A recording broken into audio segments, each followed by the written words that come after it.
It's a thrill to go into the middle of the forest and inside a bunker and dance the whole night, and especially when it's not allowed. Every week there was 2-3 different raves in the forest. I felt the need of documenting these moments. An historical, particular moment that I was living, and I had the privilege to see it firsthand.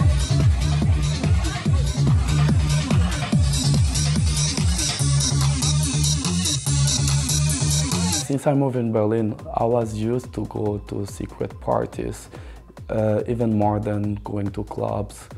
And once we had the lockdown and it was not more possible to party, I decided to repeat what I was used to. The secret raves often have like this festival feel about them, only there's no supplies out there. There's like nowhere to buy food or drinks. You just got to go with a bag full of water and supplies and hope that you don't run out of anything.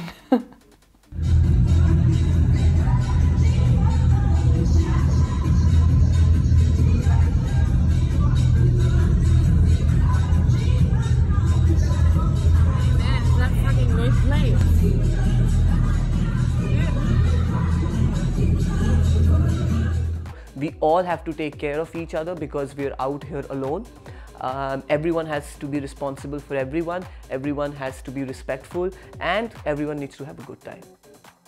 I think the pandemic has also, in a way, like removed a lot of barriers that traditional clubs had, especially in terms of access. We are not selecting people. Everybody is welcome, and we are giving the opportunity to those who would never get in normal clubs. I think it's very important for young people to have their spaces where they can express themselves, especially in a time of pandemic when we are closing everyone in closed spaces and all the connection that people have are with their mobile phones.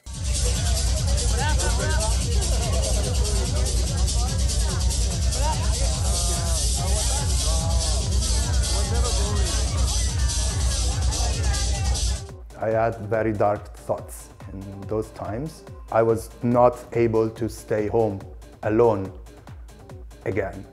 It was either like becoming crazy for real, having a mental breakdown like a real one, or meeting people and do normal things.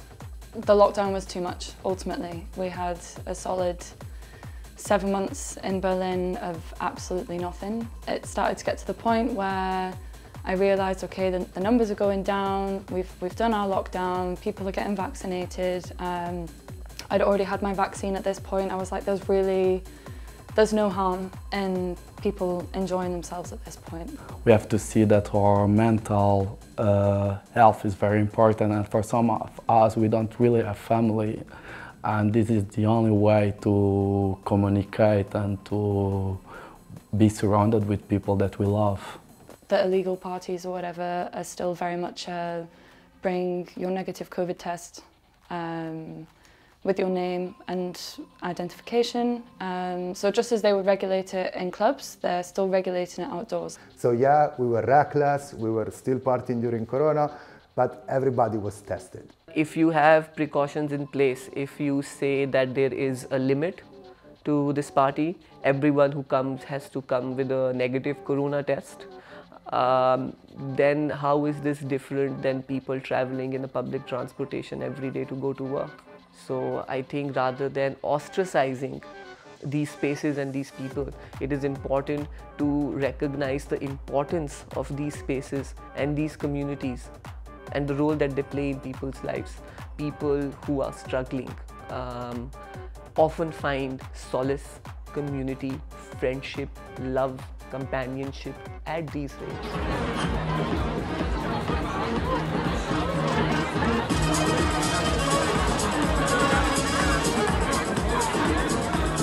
The club scene changed a lot. Tickets increased, or at least the price of the tickets increased so much. You've got to sit there, a group of you, all on different devices, trying to get your tickets, and the majority of people don't get a ticket.